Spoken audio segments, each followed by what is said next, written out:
হজরত আদম আলাইহিসসালাম ছিলেন পৃথিবীর প্রথম মানুষ ও প্রথম নবী। আল্লাহ তাআলা তাকে মাটি দিয়ে সৃষ্টি করেন এবং তার মধ্যে রূহ ফুঁকে দেন।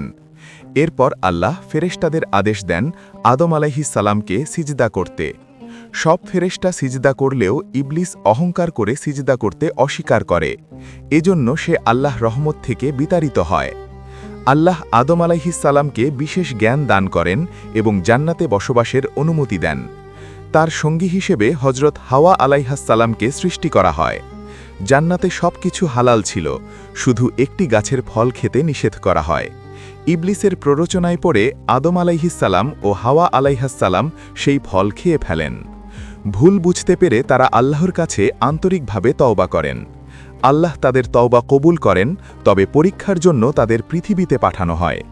পৃথিবীতে এসে আদম আলাইহিসসালাম নবী হিসেবে মানুষের পথপ্রদর্শক হন। তিনি মানুষকে এক আল্লাহর ইবাদাত, সত্য ও ন্যায় পথে চলার দাওয়াত দেন। আদম আলাইহিসসালাম মানুষকে কাজ, পরিবার গঠন ও নৈতিকতার শিক্ষা দেন। তার সন্তানদের মাধ্যমে মানবজাতির বিস্তার ঘটে। দীর্ঘ জীবন শেষে তিনি ইন্তেকাল করেন। তার জীবন আমাদের শেখায় অহংকার ধ্বংস ডেকে আনে, আর তওবা করলে আল্লাহ ক্ষমা করেন।